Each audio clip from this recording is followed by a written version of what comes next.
Good morning, afternoon, evening, ladies and gentlemen. We would like to welcome you all the opening session of the 19th International Anti-Corruption Conference. My name is Kim Yeon-jin, your MC for this session. It is my great honor and my pleasure to be here. A global community of anti-corruption experts have contributed to the program of the 19th IACC. During this conference, more than 500 speakers will participate in discussion under the theme of Designing 2030, Truth, Trust, and Transparency, ensuring that the fight against corruption is at the center of the post-pandemic world. So you will hear from experts working on the ground and experimenting with new practices to advance the anti-corruption agenda. We hope all of the attendees will show your support and continued interest until the end of this conference. IACC 2020 is now being live streamed for global attendees and simultaneously interpreted in 6 UN official languages and Korean. So you could choose language you want on the agenda page of the website for all the attendees. For your information, the studio in Korea has been complying with all the requested COVID-19 quarantine measures required by the government. So we would like to ask speakers in Korean studio to take off masks for the other speakers and attendees while you're on the stage. The session is being held under the theme of Designing 2030, Truth, Trust, and Transparency. During the session, if you have any questions or comments, please feel free to leave them on chat window. For this session, we invited moderator, Mr. Ruben Ripuka, Vice Chair of Transparency International. So, Vice President Ripuka, when you're ready, please proceed. Thank you very much. Distinguished participants from around the world, we welcome you to the opening plenary of the 19th IACC. And the theme of this plenary is Designing 2030, Truth, Trust, and Transparency. As a global movement, we gather in this conference while the COVID-19 pandemic is still unraveling. With long-lasting consequences that are yet to be seen, we are witnessing the erosion of the foundations of democracy and the rule of law in all regions of the world. Over more than a decade, despite countless declarations, promises, and action plans, countries and institutions have fallen short of delivering on their promises. Given the global consequences of the pandemic, the time to act is now. The rise of state capture and the free flow of dirty money fuels human and environmental crimes, loss of privacy and civic space, and weakens the capacity for international concerted action. We need to ask and act on the kind of world we want in 2030.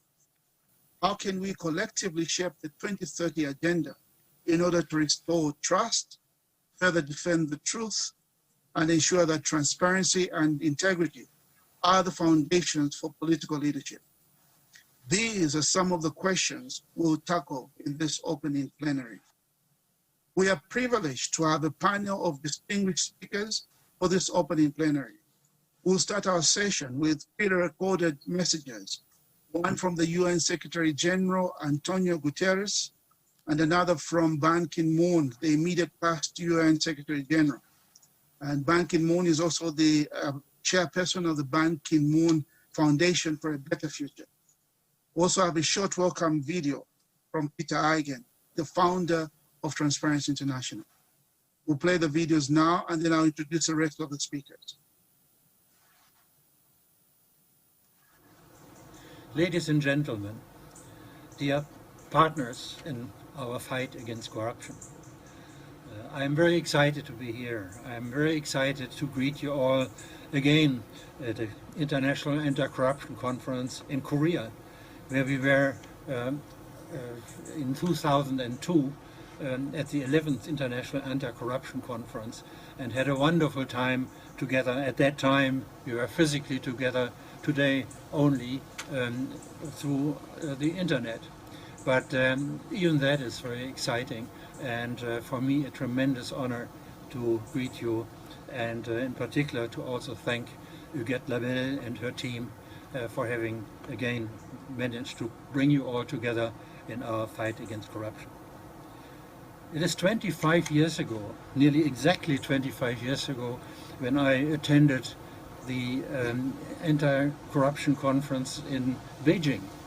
And at the end of that conference, I was offered to manage and drive and establish the international conference in the future. And I was very, very happy when I was able to take this on. And my close friend and at the time managing director of Transparency International, Jeremy Pope, was excited and very enthusiastic to take this on. And it's in this sense that I'm so happy to see you all here and know that from every corner of the world we are forming a huge community of powerful and courageous people fighting against corruption. Yeah. Yes, I just got connected. They had to connect me automatically, so I just got connected. Thanks. Okay. Thanks, Phoebe. Bye. Thank you. We'll now go to the videos from the UN Secretary General, Antonio Guterres, if we have that ready, and followed by Ban Ki-moon's video.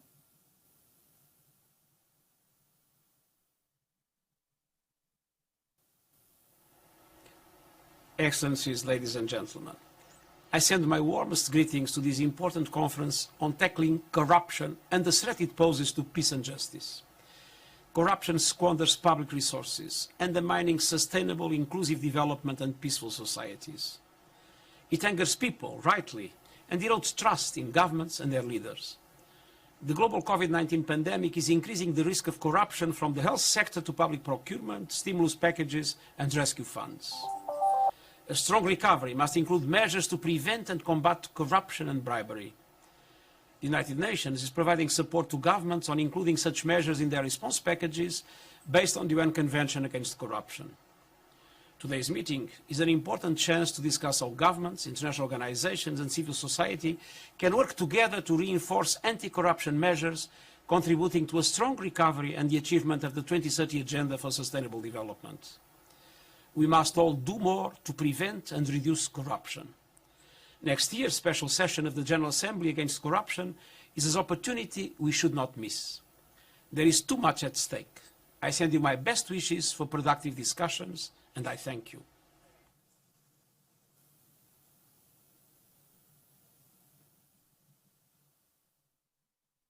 Thank you for your warm introduction. Mr. Ruben Lifka, Vice Chair of Transparency International, Honorable Antonio Guterres, the Secretary General of the United Nations, Honorable Angel Gurria, the Secretary General of the OECD, Dr. Kristalina Georgieva, Managing Director of IMF, Mr. Borje Brende, President of World Economic Forum, Mr. Masatsugu Asakawa, President of the Asian Development Bank, Ms. Marie Elka Pangetti, Managing Director of the World Bank, distinguished guests, ladies and gentlemen. It is my great honor to speak to you as part of today's plenary session at the 19th International Anti-Corruption Conference.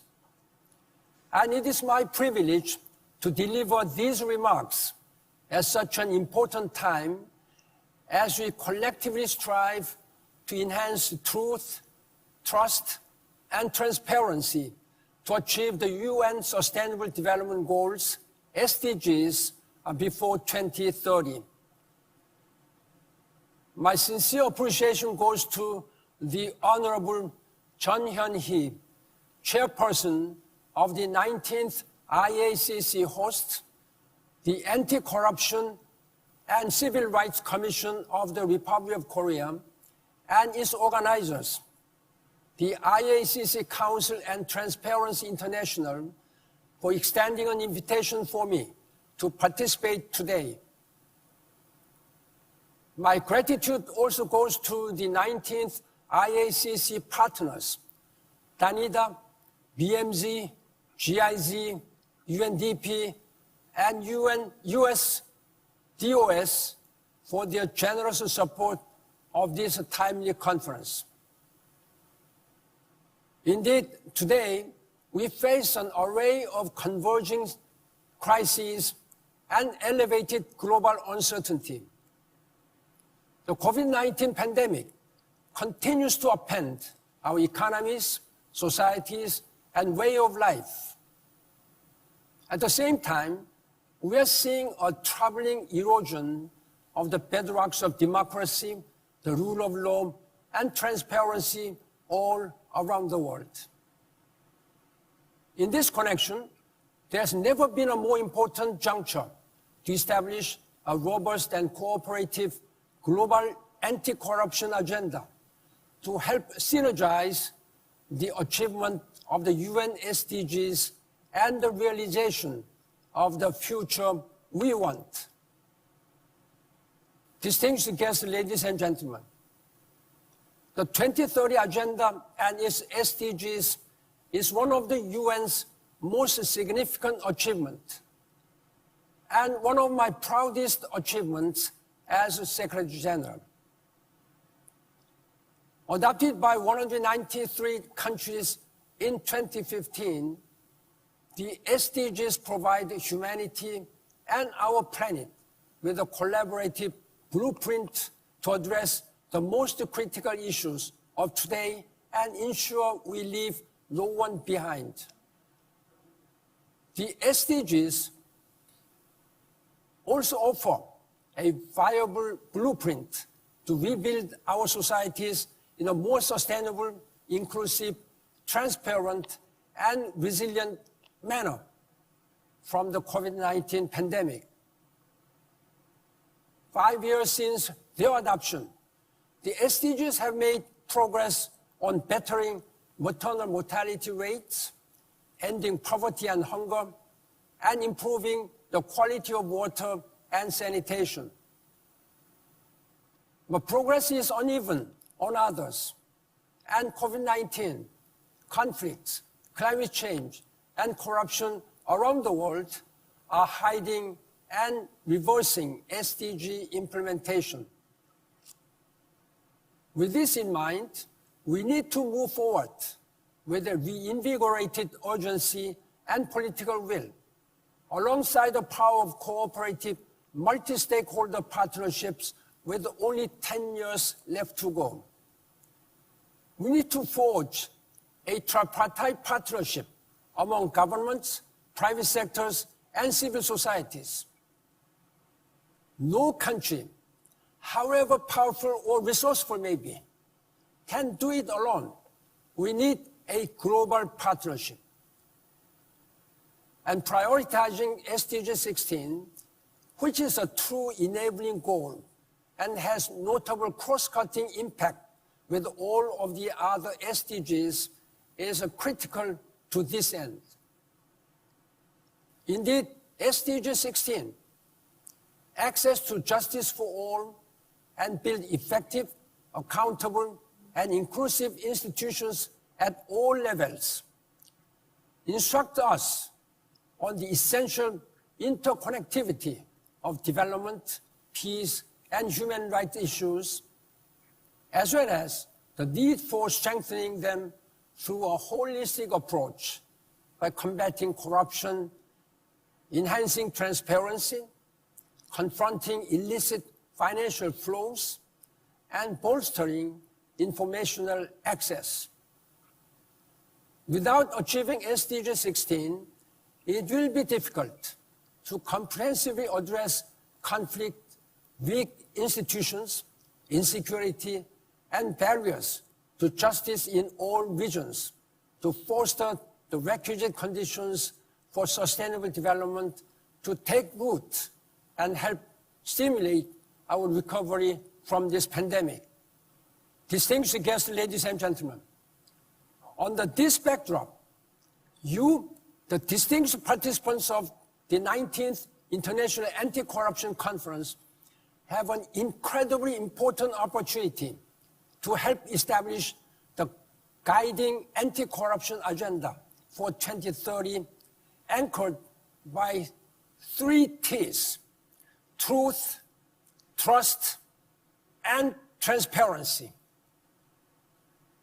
COVID-19 and other global challenges, such as corruption and climate change, have underlined our fundamental interconnectedness. They've also made it increasingly clear that we need global solutions rooted in cooperation and partnership to expand sustainability, transparency, inclusivity, and prosperity for all people and our planet. As such, I humbly ask you to underpin the SDGs in your ongoing work of the next few days and beyond. With a transformative global vision, you can help realize justice and integrity for all. Ladies and gentlemen, let us work together to make this world better for all, where nobody is left behind. I count on your leadership and strong commitment. Thank you for your attention.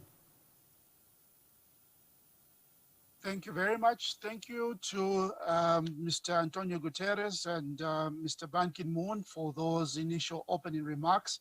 They do set the tone of our discussion in this plenary. May I now introduce the speakers that have also joined us. I'm going to make their interventions in person. I have the privilege to introduce Dr. Kristalina Georgieva, the IMF Managing Director since October 2019 and formerly Chief Executive Officer of the World Bank. She previously also served as European Commission Vice President for Budget and Human Resources and as Commissioner for International Cooperation, Humanitarian Aid, and Crisis Response. Kristalina, you're welcome. Thank you. Thank you very much.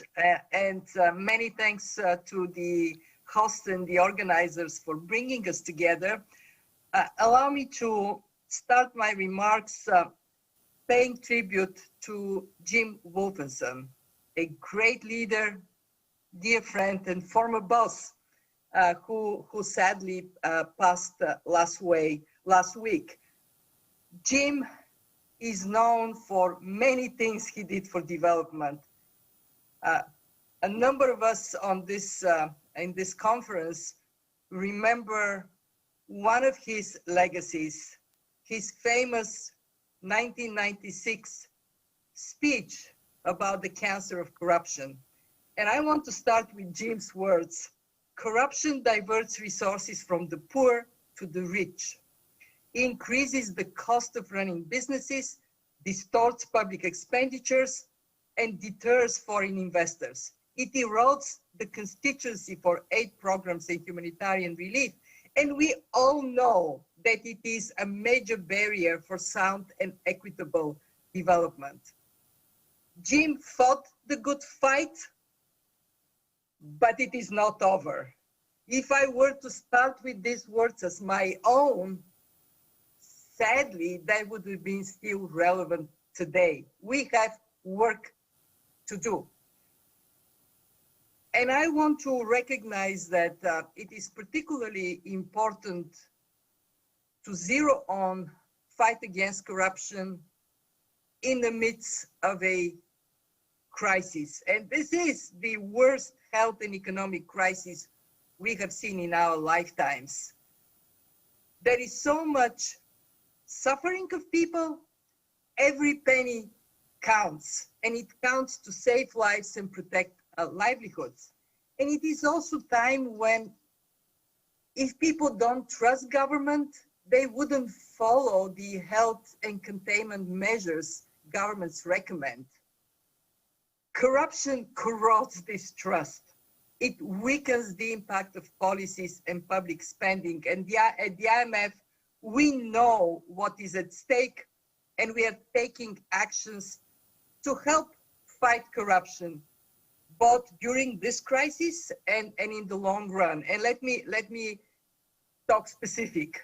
Starting with our emergency financing, we have provided financial lifelines to 78 countries.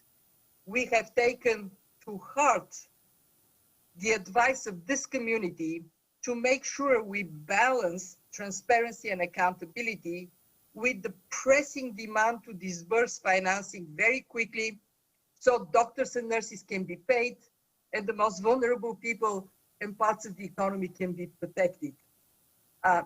Some of you probably have heard me saying that, spend what you need, but keep the receipts.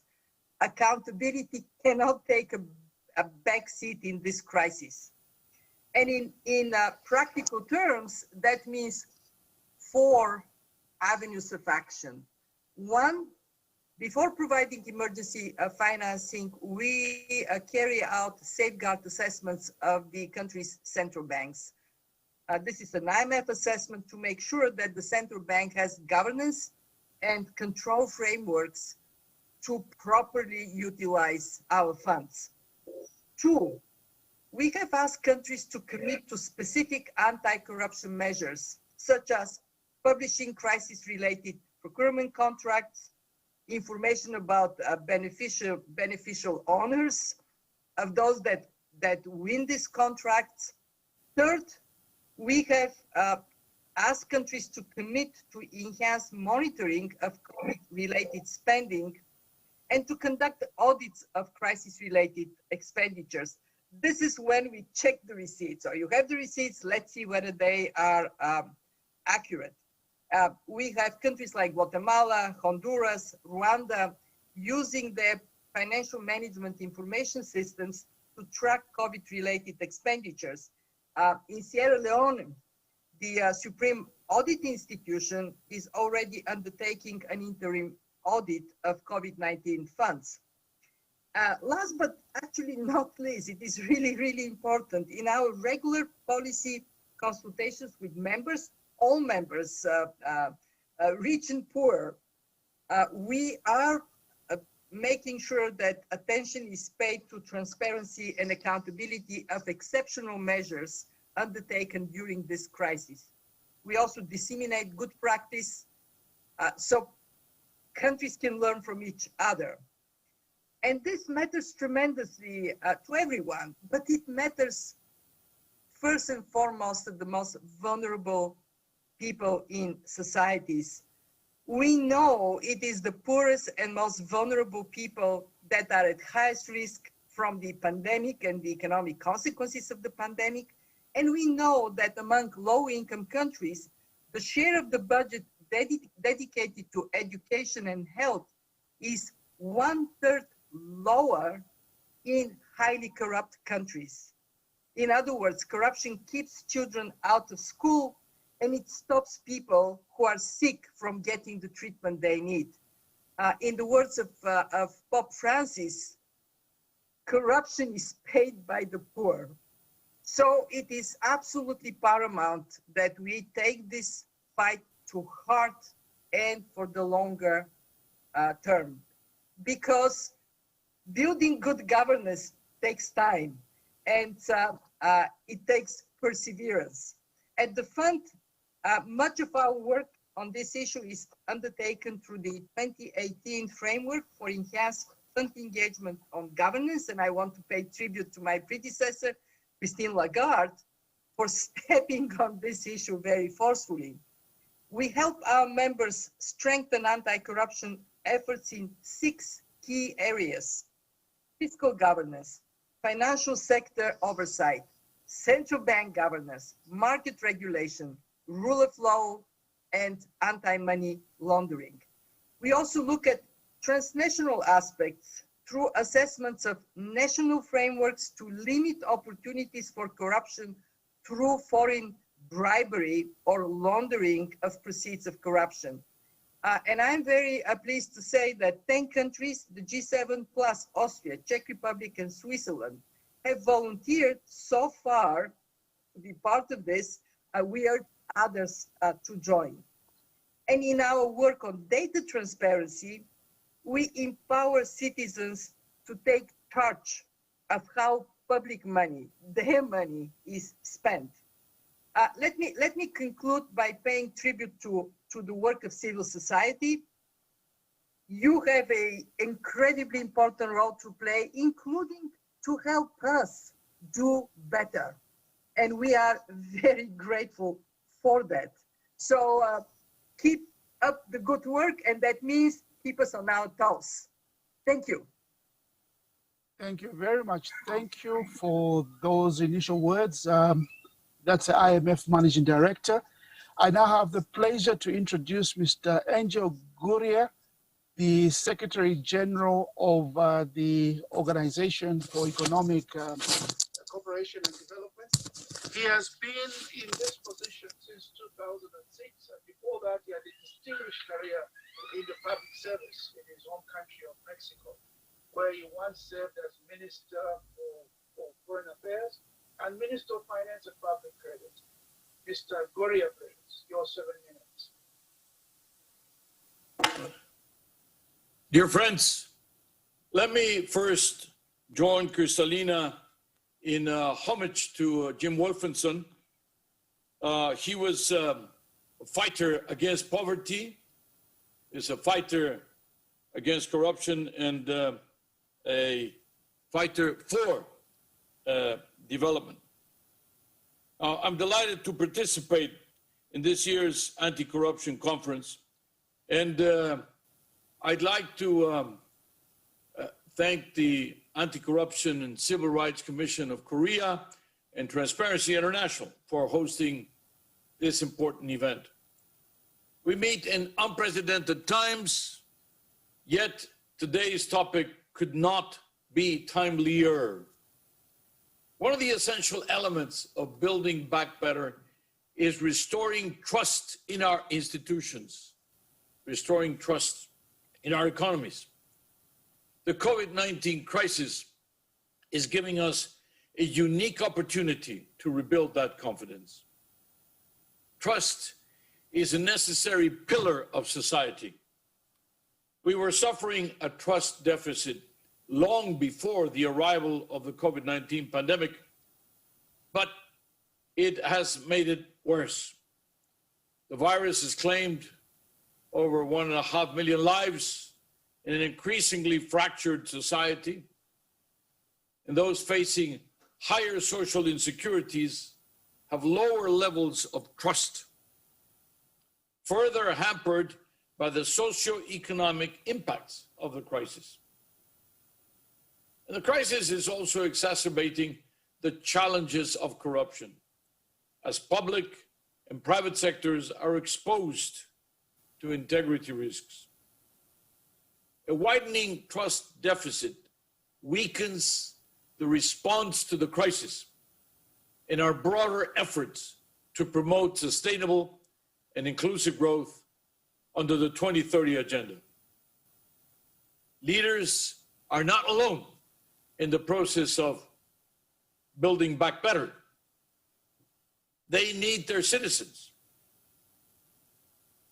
Now, the OECD Trust Framework shows that high levels of integrity, of fairness, of openness, of responsiveness, of reliability of institutions are strong predictors of people's trust in government. And when it comes to promoting integrity, certainly the OECD is not standing still. In May this year, we launched the OECD Public Integrity Handbook to support policymakers implement the vision enshrined in the OECD recommendation on public integrity. For instance, creating a safe and open organizational culture is critical for tackling public integrity concerns. We also launched a webinar series called Building a New Paradigm for Public Trust. The OECD is tackling tax crimes and other financial crimes that divert funds away from the public at a time when they are sorely needed. We're enhancing domestic and international tax transparency through tools like the 10 global principles for fighting tax crime. These are particularly relevant as countries focus on replenishing their public coffers in the aftermath of the pandemic.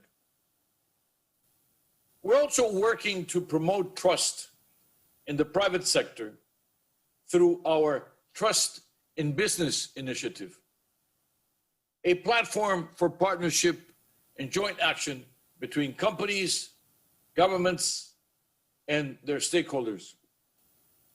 The platform aims to catalyze good corporate conduct and promote effective implementation of key OECD standards, such as the Anti-Bribery Convention, the M&E guidelines, and the corporate governance principles.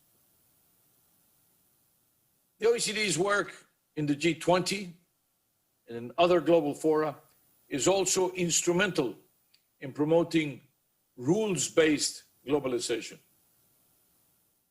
The Saudi G20 presidency announced that the country would be taking first steps towards adhering to the Anti-Bribery Convention. They're actually joining the working group against corruption. This is a welcome development, and I encourage other G20 countries to follow suit and contribute to building a fairer, more transparent, multilateral system. And last but not least, corruption, bribery, theft, tax evasion are costing developing countries trillions. This is just money we can't afford. Based on the OECD recommendation on managing the risk of corruption, we are actively engaged in supporting development cooperation actors to enhance their corruption risk management systems. All our anti-corruption efforts are even more relevant today. As governments around the globe continue to work and continue to tackle the pandemic, restoring citizens' trust is invaluable. It is the only way to rebuild our economies, the only way to rebuild our societies in an inclusive manner, the only way to emerge stronger, more united after this crisis. Rest assured that the OECD will continue to work with all of you and for you as we champion integrity and anti-corruption efforts, as we build back better together. Thank you. Thank you very much, Mr. Gurria, for that statement. We've had two very important statements from the IMF and OECD. Now my honor and privilege to introduce Dr. Marie Elka Pangesu from the World Bank. She's the Managing Director of Development Policy and Partnership. She previously served as Indonesia's Minister of Trade and as Minister of Tourism and Creative Economy. Dr. Pangesu, your statement, please.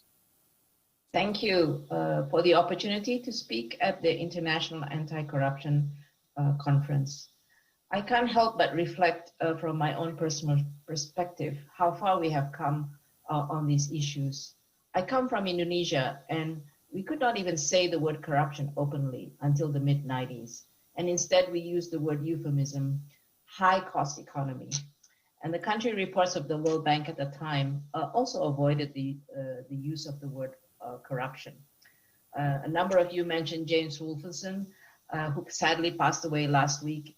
He actually helped to change this for the World Bank, as Kristalina mentioned. And one of his famous quotes is, "And let's not mince words, we need to deal with the cancer of corruption."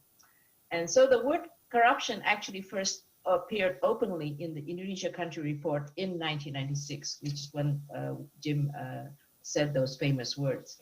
And today, post-democracy, Indonesia has come a long way with an independent anti-corruption agency and courts. But as many of you have mentioned, whilst we have seen progress on transparency and institutions being created to fight corruption, experience tells me that this is an ongoing process and journey, going from being able to talk about corruption openly to ensuring transparency at all levels, setting up institutions, governance and monitoring mechanisms, and the will for change, and one that involves the wider society and the change of behavior takes time. Therefore, I really welcome this conference.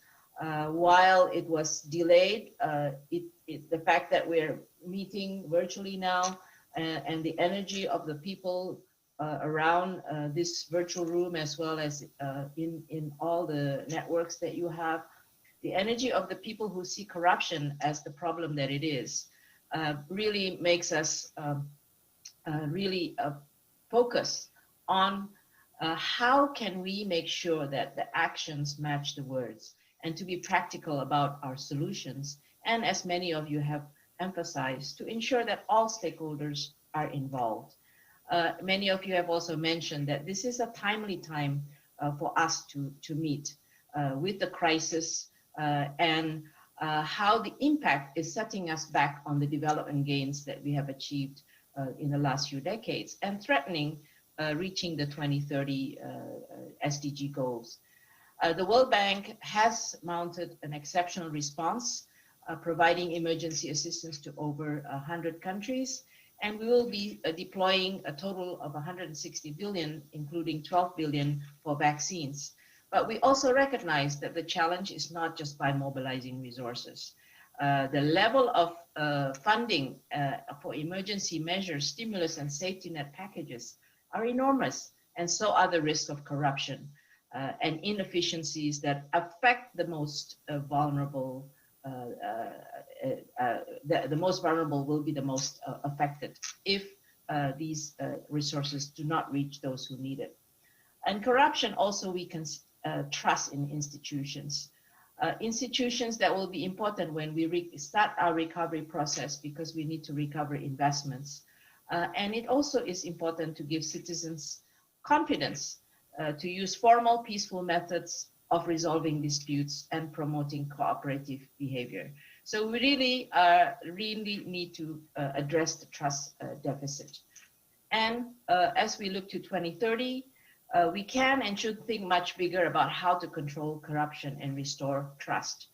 Building back better applies as much to transparency and controlling corruption and building trust in institutions as any other socio-economic aspects. And we need to take this building trust to another level.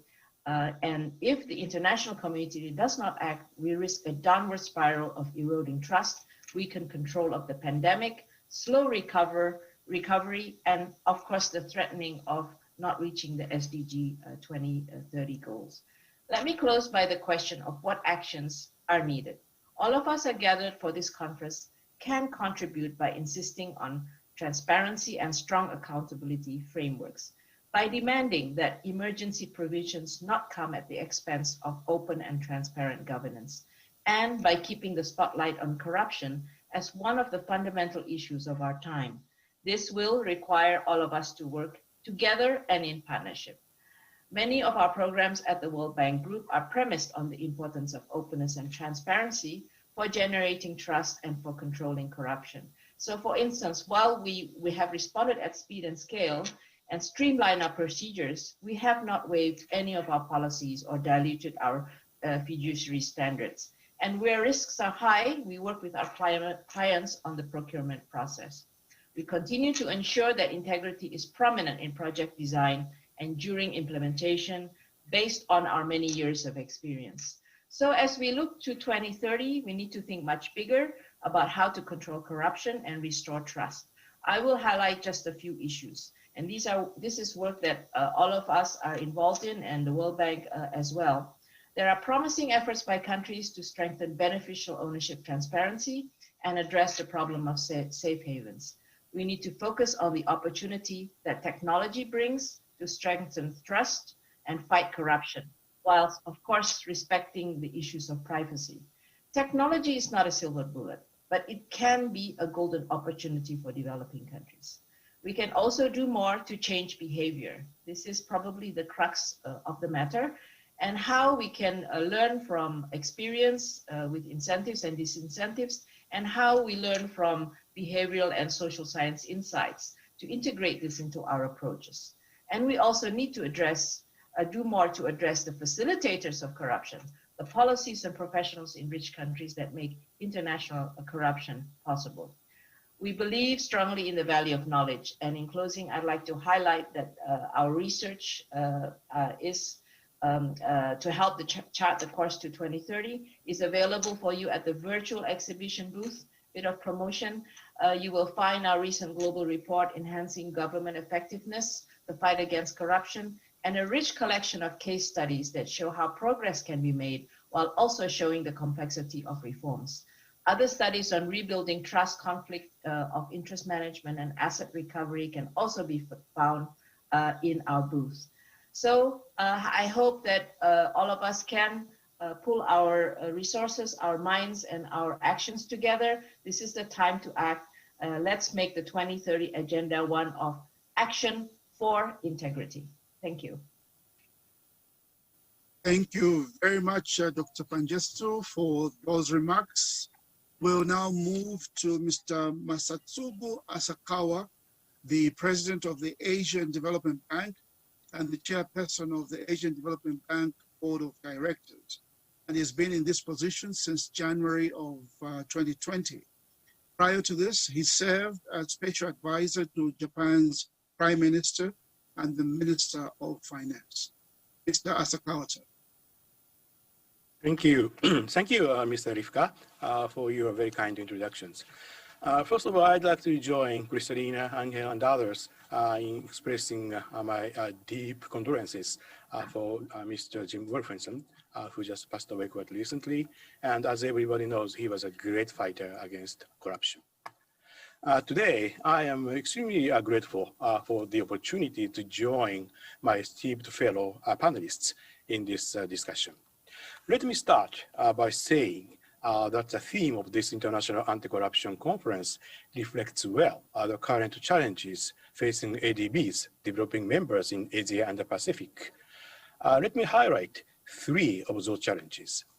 First, corruption, financial crimes, and the flow of dirty money from a huge drain on developing economies. They deprive governments of the resources they need to meet the needs of their populations to overcome the current crisis and to achieve the sustainable development goals. Second, corrupt activities erode trust in public institutions. This is especially concerning at a time when governments are grappling with the economic, health, and social impacts of the COVID-19 pandemic. If income inequality keeps rising and ordinary citizens feel that they have to carry a larger financial burden for public services, while others benefit from nefarious activities, we can expect a public outcry, like what happened after the global financial crisis in 2008. The third challenge is the double-edged sword of digital transformation, which is now accelerating because of the pandemic. The global economy has functioned remarkably efficiently during recent lockdowns because of digital innovations. But unscrupulous actors are also exploiting new technologies to facilitate financial fraud and illegal transactions and to hide ill-gotten wealth. So let me now discuss three ways multilateral development banks like ADB can promote truth, trust, and transparency as we support our developing members.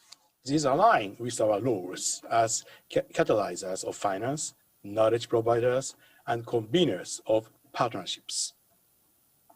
First, international financial institutions must lead by example by strengthening integrity checks and promoting transparency in the operations we finance. We must remain vigilant to ensure that our own projects do not fall victim to corruption, fraud, or illicit financial flows, such as money laundering and terrorist financing. To protect against this, ADB takes proactive steps to strengthen compliance on issues such as procurement and financial management. Whenever our project reviews identify integrity risks, we will also remove high-risk individuals, entities, or components from project structures. We screen and vigorously investigate any valid complaint of fraud or corruption in our projects. Despite global lockdown measures, ADB has continued to pursue its investigations efficiently and effectively using digital technology and local investigators in the field. Those that have violated our integrity policies will be sanctioned. To bolster the effectiveness of these measures, I do believe transparency matters because it enables stakeholders to participate and scrutinize. That is why we make project-related documentation publicly available.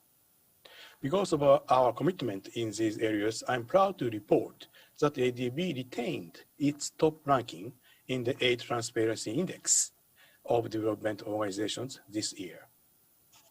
Second, IFIs must contribute knowledge solutions that improve governance and strengthen trust in public institutions.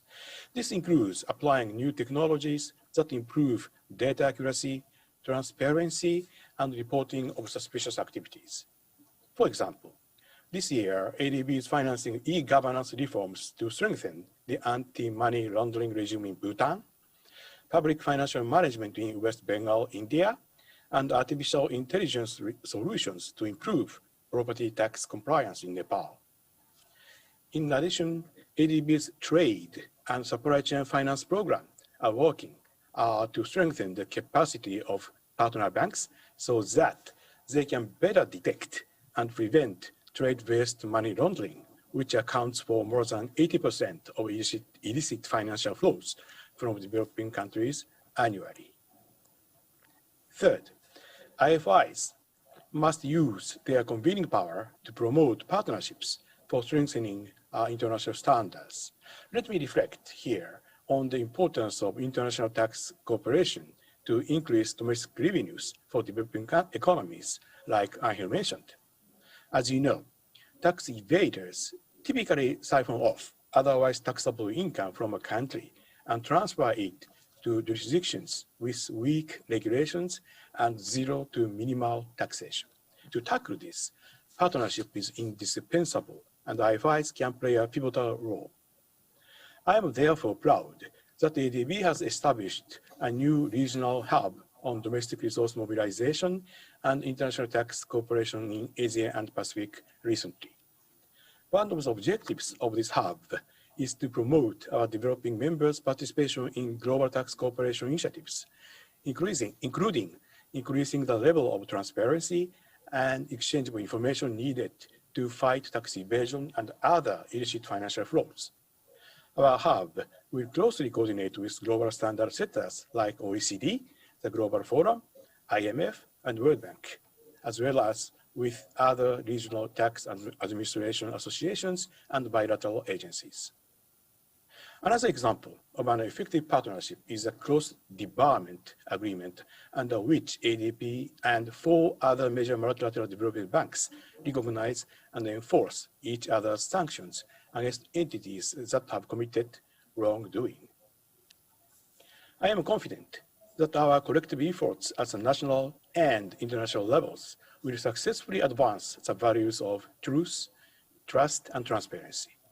These are values our region very much needs to foster right now in order to overcome the challenges we face and to achieve the sustainable development goals. Thank you. Thank you very much, Mr. Asakawa, for that intervention. Let me now introduce Mr. Bolger Brende, Mr. Volker Brende is the president of the World Economic Forum, and he's been in this position since 2017. He previously served as Minister of Foreign Affairs, Minister of Trade and Industry, and Minister of the Environment for the government of Norway. Mr. Brende. Thank you so much, Ruben, and kudos to the IACC Council for initiating this timely and very important summit. I would like also to underline what Kristalina said, memory of Jim Waltenson, corruption is like fighting cancer. And also, as Marie said, we have to address the elephant in the room. And these days, it is possible to really address corruption. So we are now navigating in a situation still with a global pandemic, economic uncertainty, even if Oecd come today, Angel, with some good news that we are seeing the end of the tunnel, we still are not out of the woods. And we are also looking at the situation where we are seeing increased inequalities. So as we identify the necessary paths to come out of this compounded crisis, we must also keep focus on long-standing challenges, like the fight against corruption.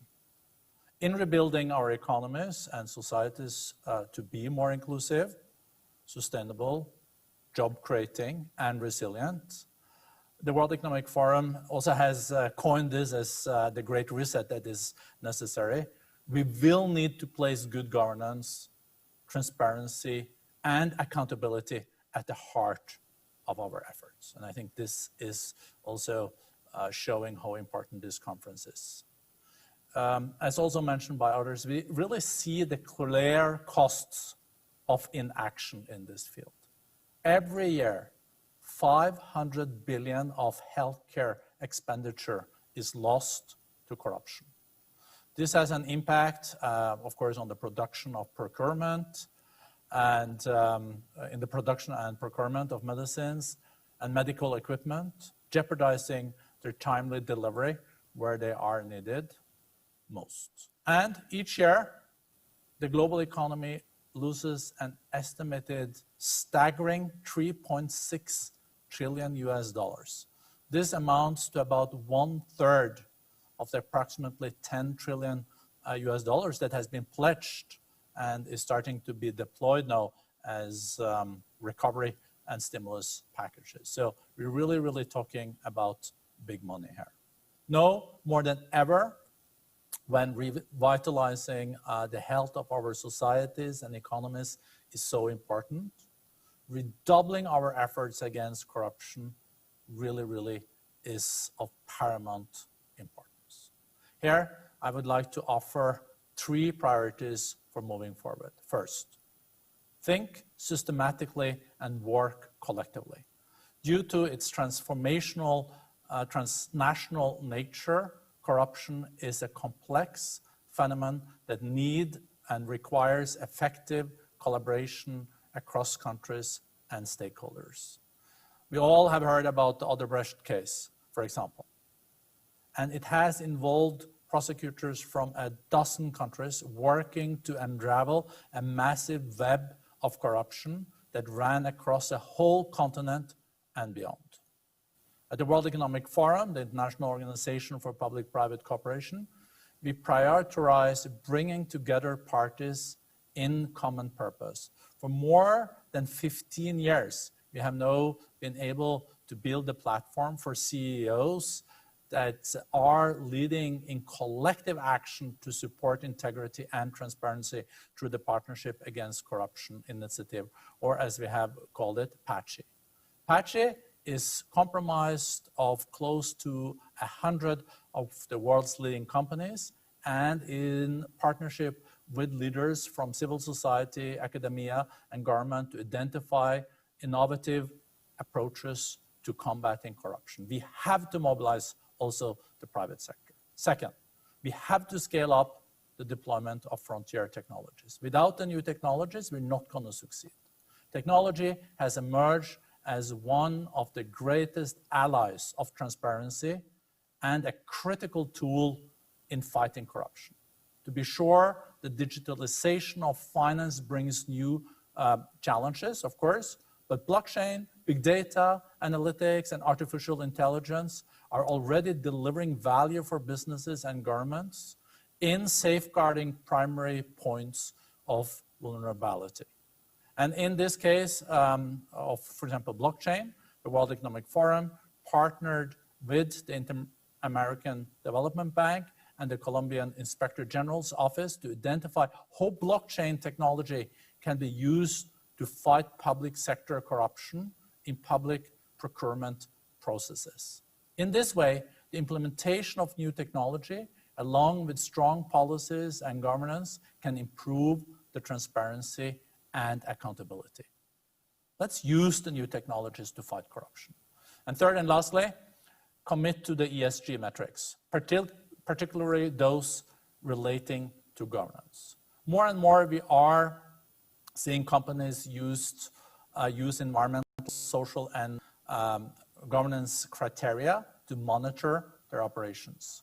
Last September at the World Economic Forum Sustainable Development Impact Summit, we released a set of universal ESG metrics for business reporting. And I'm proud that 120 members of the Forum's International Business Council have shown strong support for the metrics, with some companies expected to soon begin incorporating them into their reporting. And it is good to talk about ESGs and environment, but let's not forget the governance piece of it. Let's not forget that, as I mentioned, 500 billion is lost annually that could have been used to healthcare. More than 3 trillion is lost in corruption and lack of transparency that could have a much better use. I think we can now move together in this phase, making sure that we stop stealing money from the poor and use this money on building back better. Thank you. Thank you very much. So we've had 5 interventions from the World Bank, the OECD, Asian Development Bank. We've also heard from the World Economic Forum, the IMF, and before that we had the UN Secretary General equally making an input. In this part of the plenary, we will take an opportunity to have follow-up questions asked to the speakers. Let me just remind the audience that you have an opportunity to put your questions through the chat room, and we will at an appropriate time look through the chat and pick out a few questions which will field to the speakers. But I'd like to take this opportunity now to just ask a couple follow-up questions, and I'll start with Mr. Goria from the OECD. You indicated in your intervention that the OECD is tackling tax crimes and other financial crimes that divert funds away from the public at crucial moments, such as the crisis that we have at hand. Can you briefly elaborate what you're doing to promote tax transparency and how relevant it is for building back better? Right. We have several examples. The most salient of which is what we call the automatic exchange of information, which means 100 countries today are exchanging tax-related information of 84 million bank accounts, and the 84 million bank accounts are worth 10 trillion euros. So that's about 11 trillion dollars. So now that it's about half of the size of the US economy, to put it in context.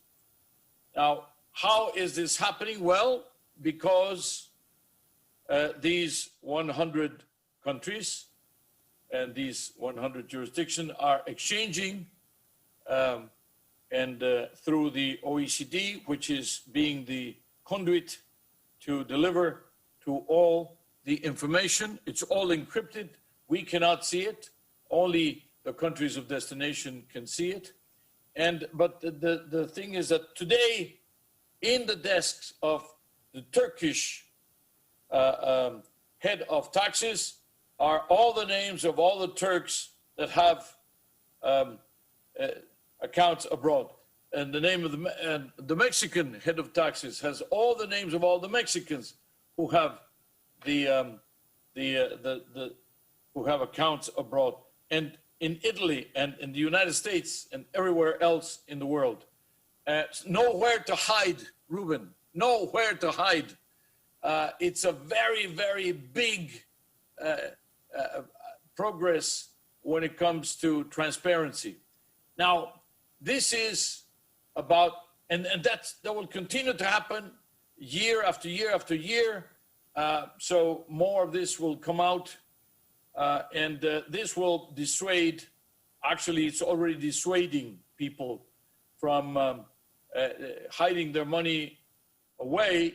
And the result has been also 107 billion, so far, 107 billion revenues that have been received by all the countries involved, because the people know that there's nowhere to hide. So they say, well, you know, Mr. Taxman or Taxwoman, please, my assistant forgot to send you the yellow copy or the green copy or the white copy, whatever, you know, so we couldn't report to you, but here I am, what can I do? So this is the 107 billion that we have, recovered so far, come from all those that now are wanting to normalize their situation. So, and I would also say the taxation of the digital economy. The world economy is becoming more and more digital. How do you tax it? Because it's narrowing the base of taxation, and we are now conducting with 137 countries a negotiation that hopefully by mid-2021 will achieve an agreement on how do we tax the digital economy in the world, and how do we set a minimum taxation regime so that the companies stop looking for the best deal in the market in terms of taxation. So for individuals on one side and for companies on the other side, two very important examples. And last but not least, for developing countries, the tax inspectors without borders, where what we do is lend 이런 경우에는 to the teams of the developing countries that are interviewing or actually negotiating the audits of multinational enterprises in their own countries. And they are joined by experts in the field, by experts in accounting and taxation, who basically have already produced around 1.6 billion in assessed contributions for developing countries who have joined the project.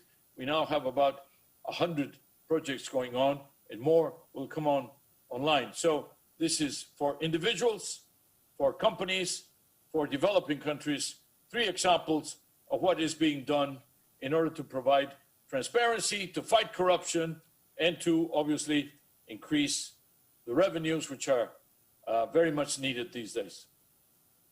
Thank you very much, Mr. Goya, for that elaborate answer. I'll turn to Dr. Pangestu from the World Bank. What is the World Bank doing or proposing to do to make the 2030 agenda one of action for integrity? Thank you, Ruben, for your question. I think the immediate priority is still, I think, what we've all been talking about. How do we ensure that the spending on emergency support, social assistance, and stimulus and all that including further down the road, there will be assistance or bailouts to financial institutions and corporations. How are they going to be designed in a way that will not be subject to elite capture and divert resources from those who need it the most? I think that's still probably the immediate kind of priority.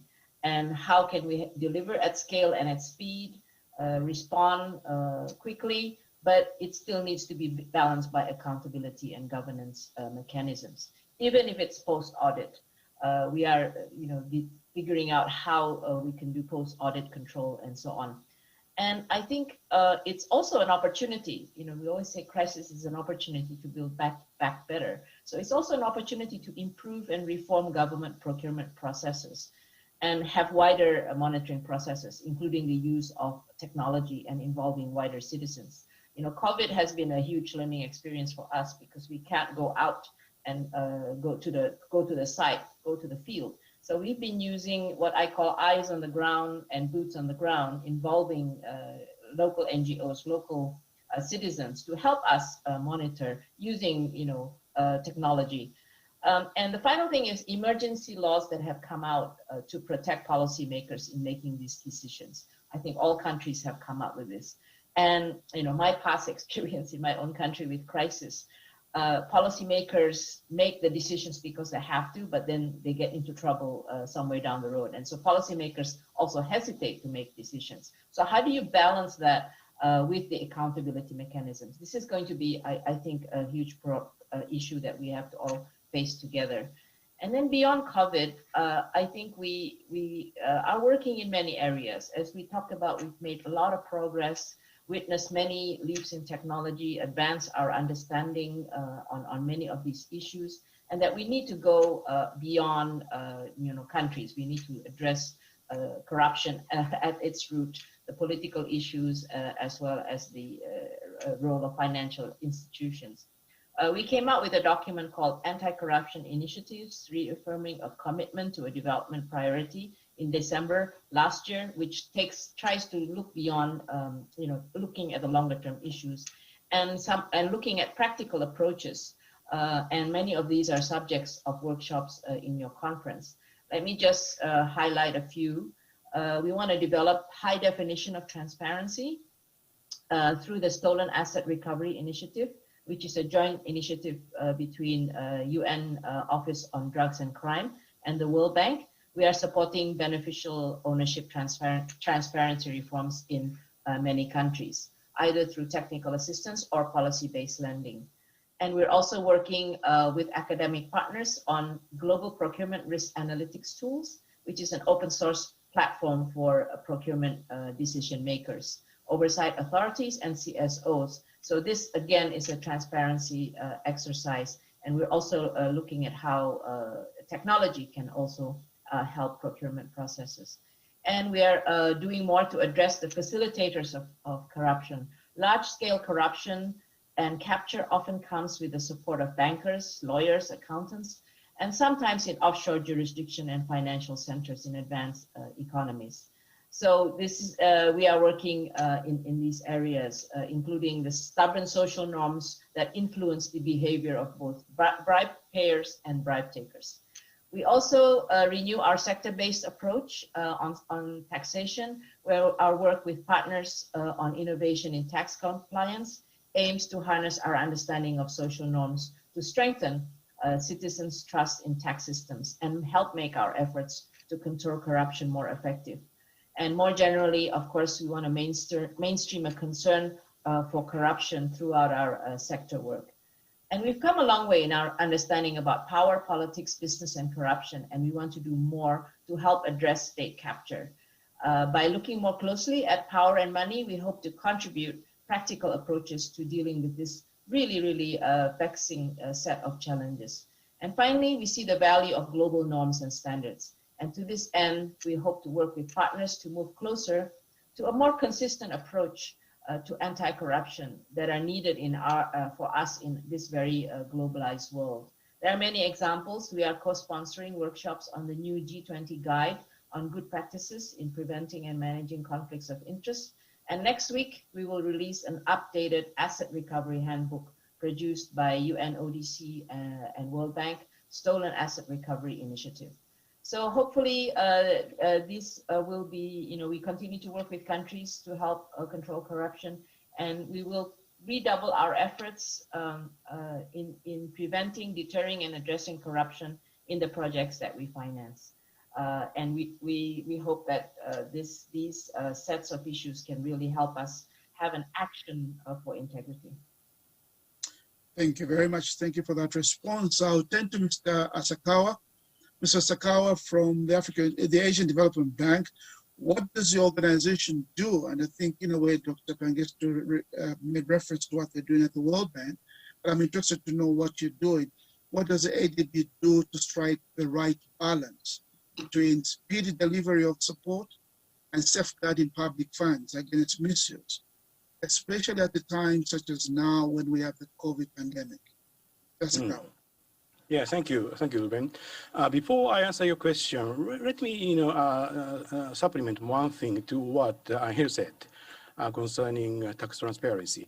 As Angel mentioned, right now, we introduced a tax system, compliance system, where once a year at least, every tax authorities in the world exchange, information about the tax-related information concerning individuals.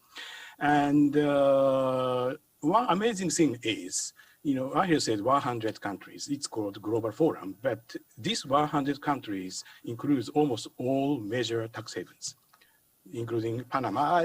I just saw, chat box asked by some audience to whether Panama is included in this group or not. Of course, included. And Angel and myself are often asked why tax haven are participating in this endeavor. And my response would be something like, tax haven clearly recognizes this huge trend, tendency for tax transparency initiated by OECD. And if they are not joining this endeavor, I think they would feel that they're exposed to a huge reputational cost. So that's only that's the main reason why so-called tax havens, we call them low tax jurisdiction, but tax havens, almost all of them decided to participate in this automatic tax information exchange network, and also another 135 countries participated in PEPs, including tax havens. Just Ruben, let me just say that Masa Asakawa was the chairman of the committee that made it all happen. So he's the culprit. So we owe it to him, eh? So when he was finance in Tokyo. We owe a great deal to Angel's leadership on this. Let me answer your question, Ruben. Thank you for raising this important topic. To date, ADB announced the $20 billion US dollar COVID-19 response package. We announced it in April this year. And as of today, we already committed to 14 billion out of this 20 billion package. Let me highlight a few steps we have taken to achieve both speedy delivery and adequate controls to ensure an appropriate use of funds under our COVID-19 response. Firstly, ADB shortened project processing procedures, which used to be very long. For example, we removed intermediate steps like concept papers and expedited decision-making by shortening the period for board consideration from 3 weeks to only 1 week. Secondly, we have expedited the procurement of medical emergency supplies like mask, ventilator, testing kits, and so on through reliable and experienced partners. ADB has entered strategic partnerships with specialized UN agencies that conduct procurement for ADB or its borrowers and arrange for supplies to be delivered directly to ADB's client countries. And thirdly, ADB is fully upholding its policy requirements on good governance, anti-corruption, procurement, and financial management. To ensure a speedy processing of projects, ADB colleagues that normally exercise an oversight role as a second-line project reviewers now work side by side with project teams to strengthen controls in COVID-19 project or program design. And finally, ADB has strengthened its ex-post review of projects. The so-called Office of Anti-Corruption and Integrity, OIA, has selected ongoing COVID-19 project to identify and address any vulnerabilities in procurement, financial management, or project management during implementation. This office also investigates any valid complaint of fraud or corruption in ADB financed activities. So those are a couple of examples we are trying to do to strike the right balance between two, as Ruben mentioned. Thanks.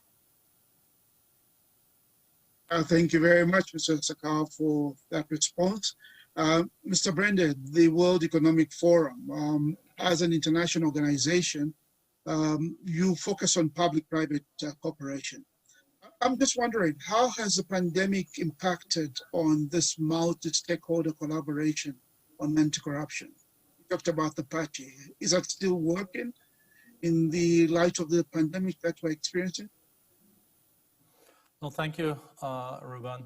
I think the need for public-private cooperation and partnerships have just increased during the pandemic, and when we now have to build a sustainable recovery.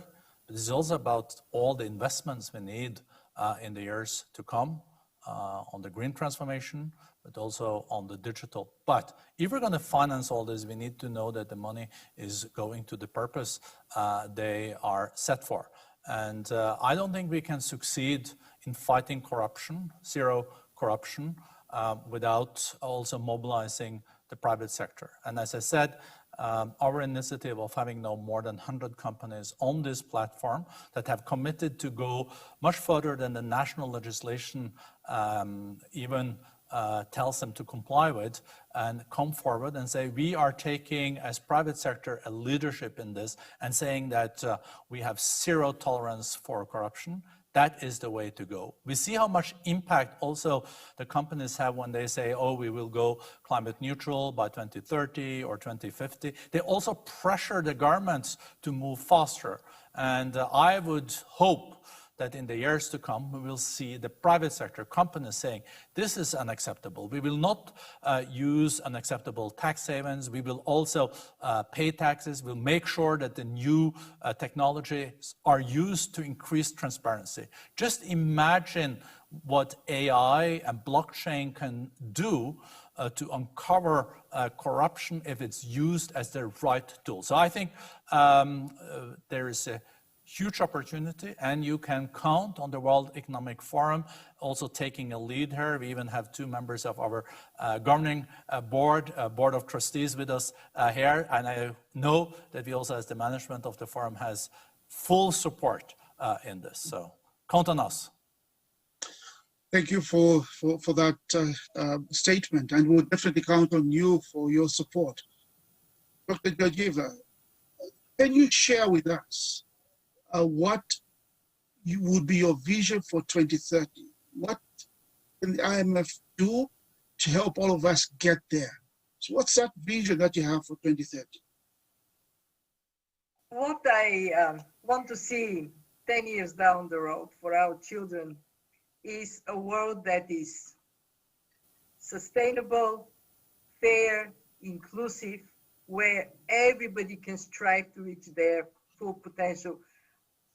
Not difficult to define this world because we spend so much time together to think about the Sustainable Development Goals to unite us. But I also want to recognize two very important trends. One, it is going to be a more shock-prone world. We know that the climate crisis is upon us. Hopefully we would prevent it from being a catastrophe, but we are going to be faced with more frequent and more devastating disasters. And two, we know that it is going to be a very rapidly changing world, that the acceleration we are now seeing with this in the pandemic, in the way technology affects the way we live, we work, we interact with each other, this is going to go even faster. So what does that mean for us at the IMF or for the organizations that are on this call? It means that we have to think first and foremost about building resilient people, communities, societies, so we can withstand these shocks and we can write on change for the betterment of lives of people. And I want to say something for the fund. We in the post-global financial crisis were on the front line of building resilience to financial shocks. At that time, we recognized that if the banking system is faulty, if it is not strong and resilient, that can undermine the way economies function. 10 years later, you see that now the banking sector is resilient and it pays back so well because in this crisis, we have much less of a fear about financial sustainability. Now the task is getting much more complex. We need to think of resilient people, people that are educated, healthy, and with social protection if they're hit by shocks. We need to think of our resilient planet, the ecosystems that we kind of talk about, but we haven't quite done what needs to be done. And we need to have resilient communities, which is to say empowered communities.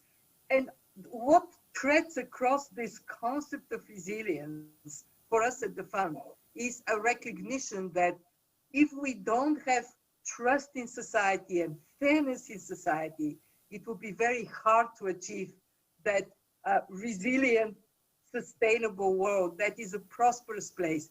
I'm an optimist for one reason. This crisis, the pandemic, it shook us to our core. And it made us more sober to think about what actually matters in life. What matters in life is our families. To me, the fact that I cannot hug my grandchildren breaks my heart. And it is across the board, people see that. What matters to us is our health. What matters to us is that simple recognition that we are as strong as our weakest link and that we are interconnected. So I think we are going to step into 2021 with this sober outlook, and hopefully what it would lead to is a determination to transform our societies so they are fair, inclusive, just, and that they are the foundation for 2030 being a better, not more problematic decade in human history. Martin Luther King has this famous quote, and everybody interprets it the way they do, but it is so fitting to end on that the arc of the moral universe is long, but it bends towards justice. And I think we want to see this decade to be that bend to a better, more resilient, more inclusive, fairer world. And we all have responsibility to make it so. Thank you very much. Very interesting discussions that we've had. Thank you. I'm afraid thank we you. may not have time. Yeah. Thank you very much to all the speakers for their interventions. Yeah, all Thank right. you very much. Yeah, thank you very much, Vice Chair Ruben Lipuka, for leading this session. Unfortunately, we don't have enough time, so I think we have to wrap up this session now. So I hope you all understand this inconvenience. Yeah, thank you very much for sharing your knowledge and sharing your time. I hope you understand this. I think it's not enough to talk about this theme fully, so yeah, it is better to wrap up right now. And one more thing I'd like to tell you that we are sorry for those who couldn't watch opening ceremony. It will be available today, 16-hour GMT time on this website. Please note this. So, ladies and gentlemen, thank you so much for sharing your time and joining us today. And the first plenary session under the theme of New Transparency Standards for Peace and Social Justice will begin shortly from 2 p.m. Greenwich time and 11 p.m. Korean time. So, we all ask for your continuous support and interest for this conference. Thank you very much.